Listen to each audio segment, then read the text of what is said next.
Peace and Black Power, family. This is your brother Shakim Amenhotep Arquette, right black at you once again. A couple of weeks ago, we were actually talking about conspiracies.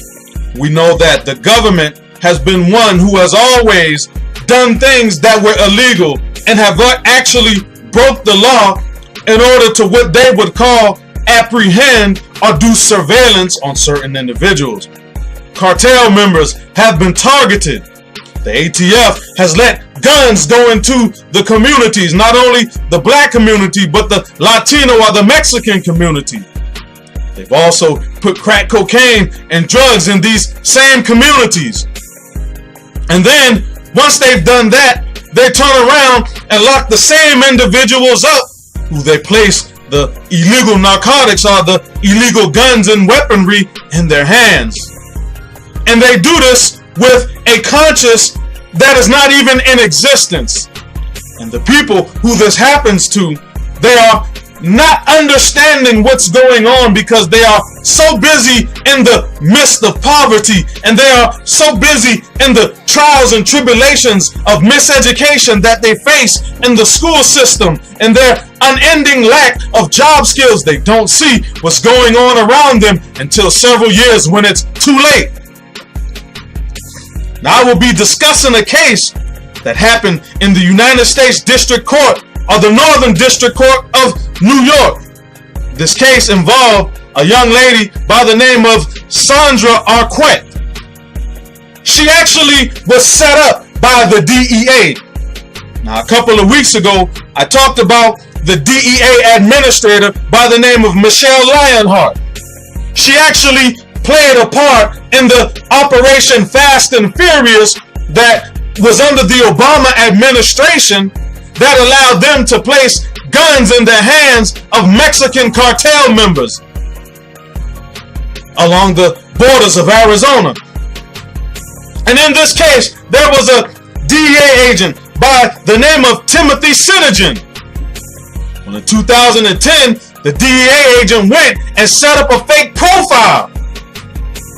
And it wasn't just a fake profile or any profile.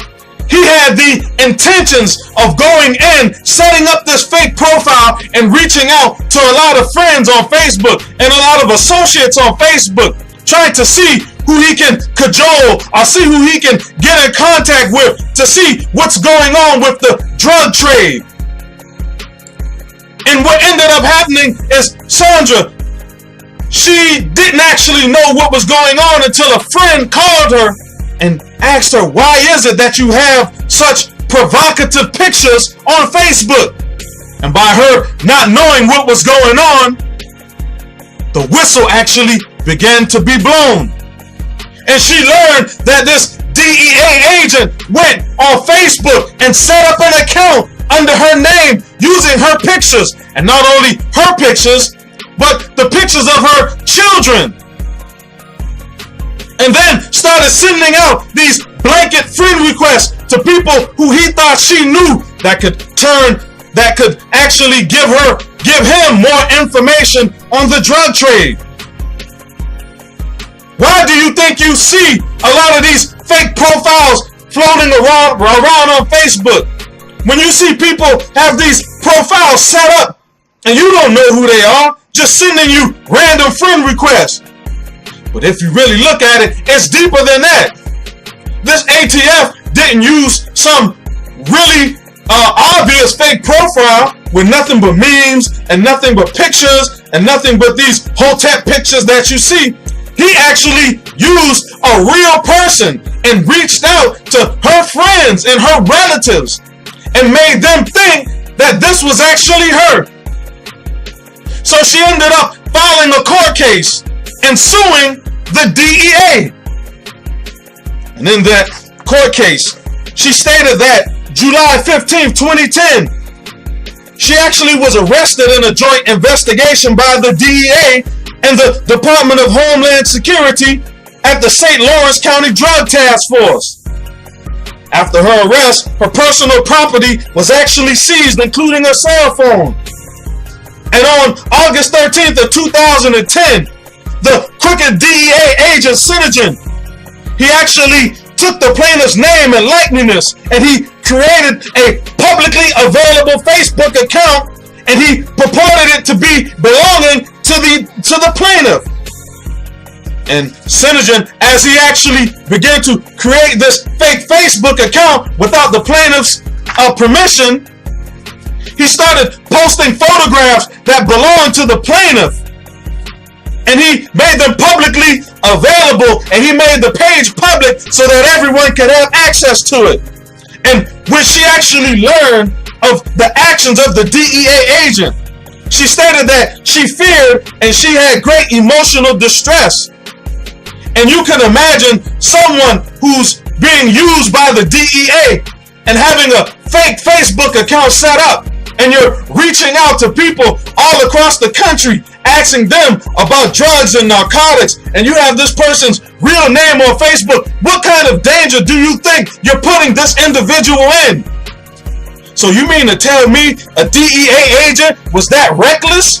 And in the response that the DEA wrote, they said that even though the young lady did not give the DEA agent the authority to go set up a fake Facebook account in her name, they stated that because she gave him consent to use the phone, that automatically gave the DEA agent the right to go and create a fake Facebook page and to reach out to others to put her in danger. And they also admitted that the DEA agent used these suggestive photos and these naked photos of this young lady. And in one paragraph of the complaint, the DEA admitted that in one of the photographs, they used a picture of her wearing a two-piece bathing suit and a bra and underwears, but they even denied and said that it wasn't suggestive. And when you have the time, please go and look up the case. And it was also stated in the complaint, the defendant, the DEA, they admitted that they even accepted friend requests that were sent by others to the fake Facebook page. So now you had individuals going and lurking on Facebook and seeing a young lady with bra and panties on, and you might have known her from high school, or you might have known her from college, because keep in mind, this was a real individual. And when you saw this young lady, they went and sent a request, not knowing the whole time it was a DEA agent. October 17, 2014. Facebook actually wrote a letter to the head of the DEA, Michelle Leonhart. Remember, Michelle Leonhart was caught up in the Fast and Furious scandal in the Obama administration with Eric Holder. Now, the chief security officer of Facebook, an individual by the name of Joe Sullivan, wrote this letter.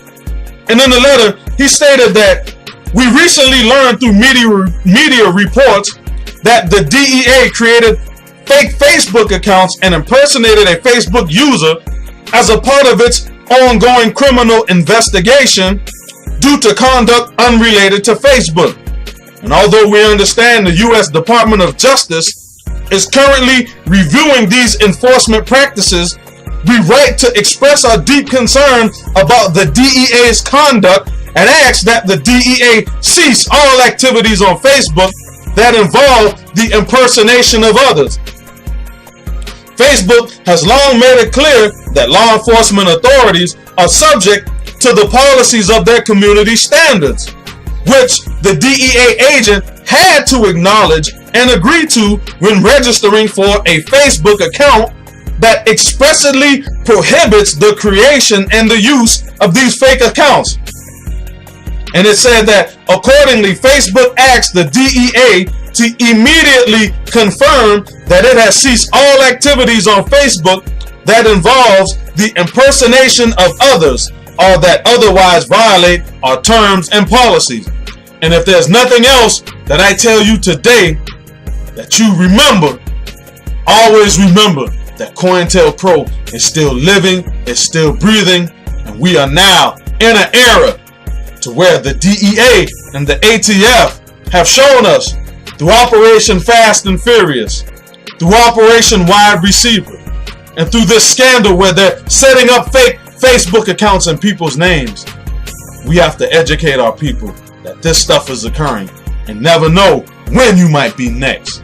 Peace and Black Power, family. Brother Shakim Ahmed Hotep Arquette, South Carolina RBG. Peace.